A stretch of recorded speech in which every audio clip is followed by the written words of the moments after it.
Hello, ladies and gentlemen, boys and girls, children of all ages. This is the Great and Powerful Zilla. Today I'm going to talk to you about this ship. This is the Tier 8 Early Access USS Kansas battleship. The Kansas actually existed, but it wasn't this ship. It was built in 1904 and it was part of a project that was the idea before the Washington Naval Treaty.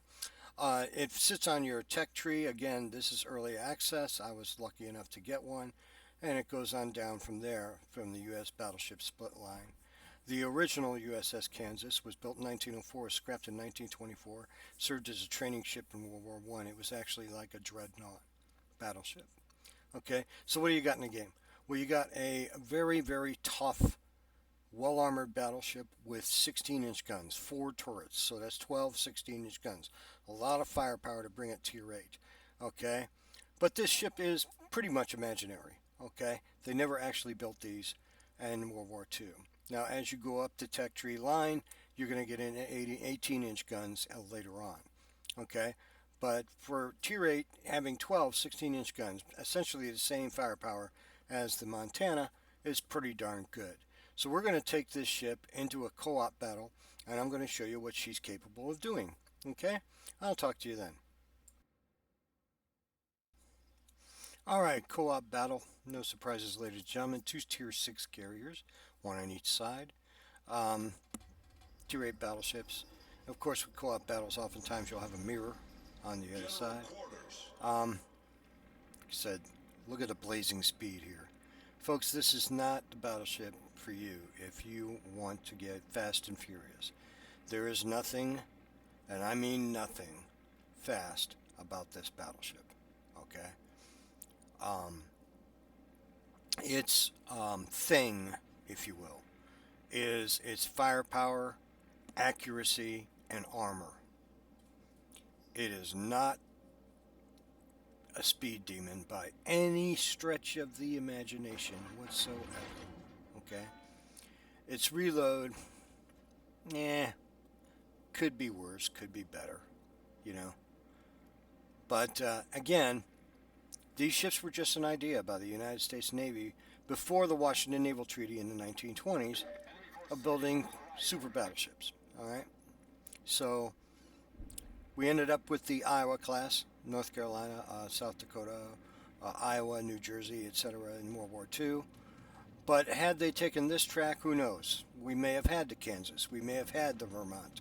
We may have had the Minneapolis, okay, or the Minnesota. So you never know, okay? But the big gun battleship fleet idea that prevailed throughout the 1930s and the 1920s, possibly into the, you know, the 1940s with some admirals, that was the general thinking at the time. Of course, we all know the aircraft carrier and submarine came to prominence in World War II. It's not the way things worked out, but you can't judge by looking backwards. You have to put yourself in the time of the ship and then say, okay, this is what we want to do. But it was never built, so that's a moot point.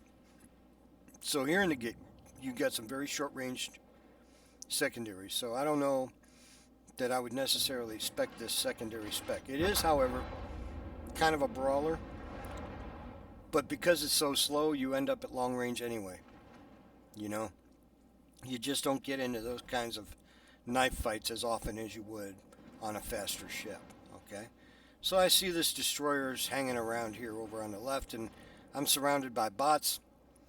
I have no faith that the bots are going to be able to do anything with that destroyer. So I'm slowly bringing up the rear. You're always going to be bringing up the rear in this ship. Okay, so there's a destroyer, and I'm going to fire a full salvo at it. Yeah, 12, 16-inch guns. Probably not gonna sit well with a destroyer. Okay, but again, it's co-op. So what are you gonna do, right? So my secondaries start to pop off a little bit. So that ship is in knife fighting range, and I'm gonna turn slightly, expose my broadside a little bit to get my other turrets into action and to unmask my secondary battery. Because if you're bow on to the ship, your secondaries, they ain't got but one gun pointing at the enemy ship. Okay? In co-op, I can get away with this kinda.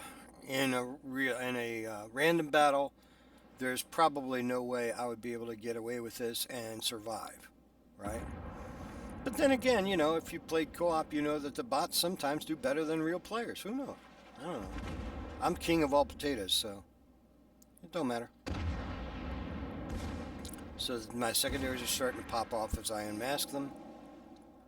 And we're bringing our main guns to bear. Again, watch that reload time. He's full broadside, well, almost full broadside. So I put a little bit of damage onto him. And this cruiser's going to go ahead of me. And he's just going to cause no end of trouble for that guy.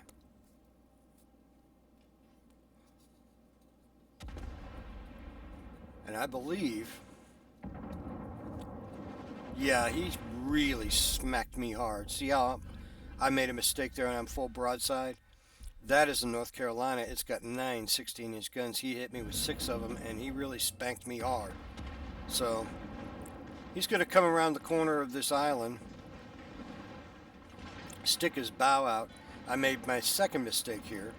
I fired too early. I should have let him expose more of that ship. Okay? But I opened fire, and it all goes up underneath his front turrets, which ordinarily on any other ship would be kind of a death sentence. But it did decent damage, you know. Not spectacular. This ship really does, in the right hands and in the right circumstances, put out a tremendous amount of firepower. You can really do some damage with this ship. Okay? So I see that there's nothing else over here. So what I'm going to do is I'm going to turn in and I'm going to go to the west. Just due west. Okay? Now, there is an aircraft carrier. These are Tier 6 aircraft carriers. You've got an 80 anti-aircraft rating without any buffs or mods or anything like that. Okay? So you're going to do a lot of good damage against enemy aircraft. You're going to shoot down a lot of them if they come after you. And I promise you, the CV driver will not make that mistake twice. Unless, you know, you happen to get into a Tier 10 battle and you're up against something like, you know, the Midway or something like that. Then he can drive home and attack and really cause some mischief with you. I won't say he'll do a tremendous amount of damage, but, you know, they'll cause a bunch of mischief. Okay? But overall, your anti-aircraft is very, very good. Okay? So I see these two ships over here behind that island, and I'm wondering to myself at this juncture, what are they doing? Because sometimes a bot will get behind an island and just be stuck there and it won't move. Okay? So I'm looking at the mini-map and I'm like, are they really doing that again? Because they've done that several times in battles. But no, they're not. They're moving out. And my team is off to the north, pretty much. Okay, what's left of it. And, you know, our carrier is spotting him. I don't know if he's doing a tremendous amount of damage, you know, or not. In fact, I didn't even check to see if it was a bot at the beginning of this battle. So here's the enemy Richelieu, and I underestimate his speed. I should know better. I have French battleships. And all of my shots land behind him. Okay? So I should have given him a lot more lead there. Well, I got a couple of hits, but nothing really major. Okay? Now the Richelieu has all its guns up front. So if he turns away from me, none of his main guns are going to be bearing on me, and I'm pretty much safe to do whatever I want.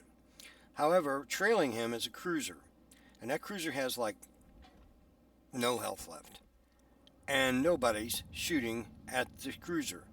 When you're in battle, I don't care if it's co-op, random, whatever, you're not taking the low-hanging fruit. What you're doing is taking guns out of the battle. You always want to reduce the number of gun tubes that are facing your team. So I take out the cruiser.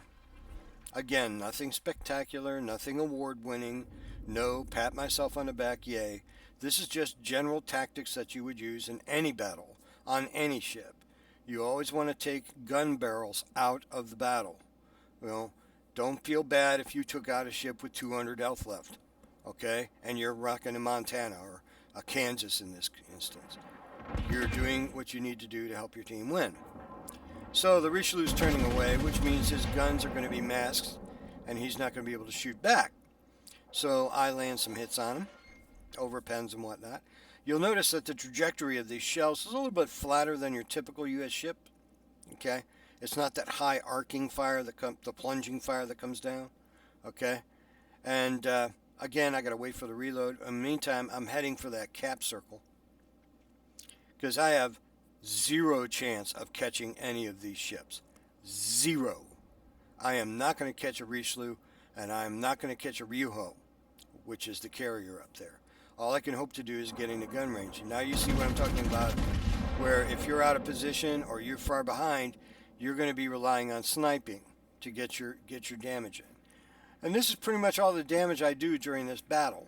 And it's kind of typical for me in a co-op battle. The enemy carrier up there is just being harassed to death by a Bismarck and another battleship, and he quickly goes down. But you will make money on this ship, that's for darn sure. Okay, it's not a premium, but if you do a decent amount of damage, sink some ships and whatnot, even in co-op, you will make a profit. Okay, so I finished third on the team.